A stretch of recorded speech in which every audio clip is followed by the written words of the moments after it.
In February of this year, Alexei Navalny died in a Russian prison camp 3 years after he returned to his homeland. Navalny was Vladimir Putin's most prominent critic, an anti-corruption crusader who evolved into a political threat to Putin's near quarter-century rule.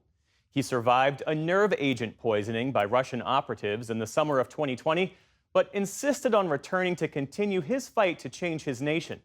Navalny's memoir is being published tomorrow, posthumously, shepherded by his wife, Yulia, who has taken on his mantle of political leadership. Navalny wrote while recovering from the poisoning and later surreptitiously in prison. Yulia Navalnaya met Amna Nawaz yesterday in New York to discuss her husband's life and his work for this memoir, Patriot. Yulia, thank you for being here. Welcome to the NewsHour. Hello, thank you so much for having me. So as we sit here and speak now, it's been 8 months since your husband died. How are you doing? Everything has changed in my life.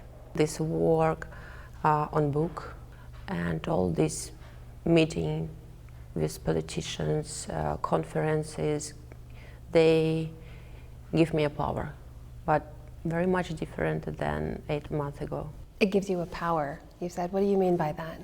To continue Alexei's fight, to continue to do things to keep his legacy, to continue to keep memory about him in people's minds. Everything of this is very important for me.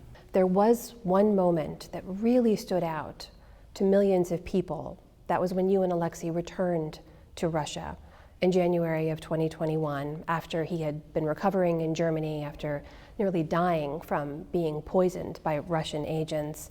And you and he walked through the terminal after you landed. And then he was immediately arrested in customs and imprisoned, never to be free again. Did you know at that moment that that may be the last time you were together? I didn't think about that at that moment. I knew that we are going at our homeland. We wanted to go there. I knew that it was very important for my husband to come back to Russia, to show that he is not afraid, to show and to encourage all his supporters not to be afraid. I knew that it's very important for him, and I knew that it could be dangerous, but I knew that he would never do it in another way. He began writing this as he recovered in that German hospital, but he continued to write during his time in prison, this last time. Why was it so important, do you think, to him to continue to write in this way, to make sure that these words got out? You're right. He started to write in Germany and he continued to write in prison. He wasn't allowed to have a notebook and a pen more than for 1 hour a day. He wrote this in 1 hour increments. Yes, and even last month, even less. But still, we are very lucky to get some of his prison diaries. Nobody knows how many of them are lost. Because after his death, we got nothing from prison, like no personal belongings were given to us back. So you think there could be more of his words, more of his writing? I don't think that, I know in what conditions he was. Everything was taken by police and FSB, so I'm sure that we will never get anything from his personal belongings. He was known to the entire world as Vladimir Putin's fiercest, most prominent critic and a political opponent, as sort of an unflinching voice against the forces of corruption.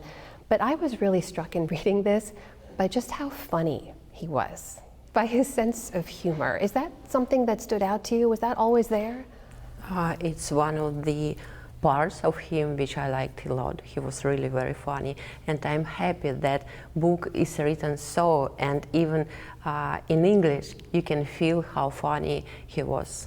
It's the main thing why people loved him so much, why people supported him so much, why he became a leader of opposition, because he was very ordinary man. You made each other laugh. A lot. There's a real love story in these pages too. And there's this moment he shares about the very first time he saw you, when you two lock eyes. He writes in the book that he says to himself at that moment, "This is the one. This is the girl I will marry." Do you remember that moment differently when you read it, or do you remember it the same way he did? I remember it differently. Do you? What's your memory of that? I liked him a lot.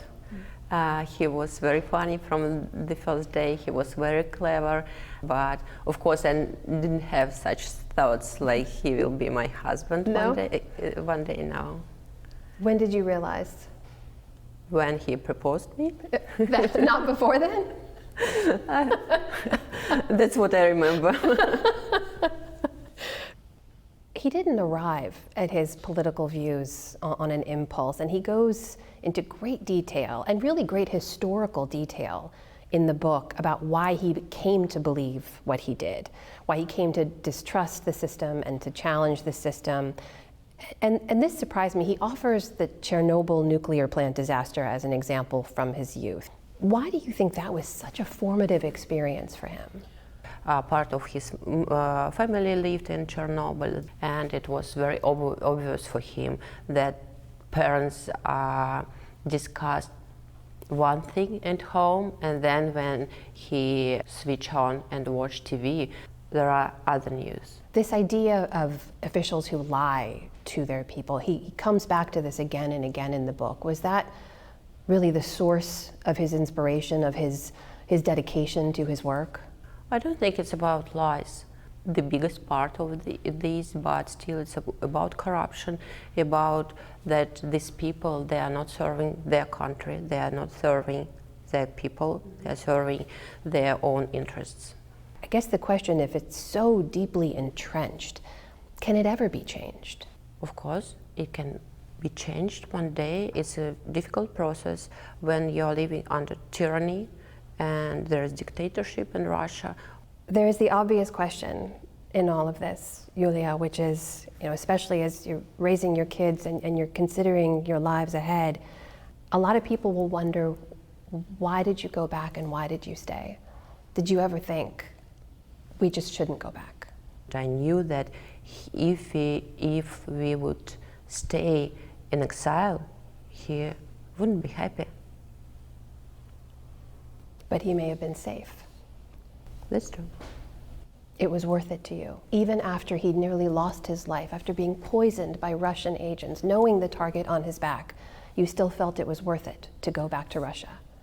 Now it's a difficult question, but at that moment I knew that he wouldn't change his mind and he would come back. Knowing what you know about Vladimir Putin, do you believe he would have your husband poisoned in prison? Of course, I'm sure that he did it. What does justice look like for you, if that's the case? There are two things which I would love to see. Vladimir Putin in prison, in Russian prison, like my husband was.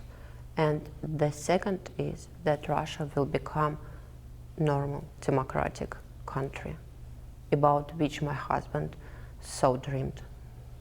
Do you see that happening? Knowing where the opposition movement is right now, knowing that your husband is no longer there to lead it, how do you see that happening now? That's very important to believe.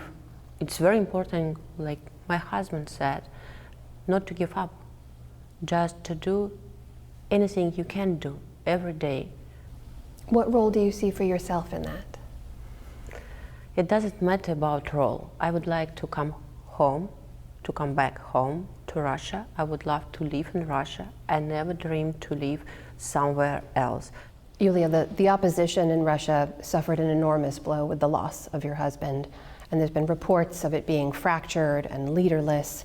When you look at the opposition right now in Russia, where do you see signs of hope? Everywhere. I think that we all the time, every day, need to keep our hope, and all these people inside Russia who are against Putin's regime, against war, and I very hope that one day everything will change. But it's just not hope, it's belief. I understand that it could take a long time, but still, as I said, we just need to do anything every day. Just visiting your husband's grave is an act of resistance. What do people do or say when they visit? What do you hear? There are a lot of fresh flowers still after 8 months plus.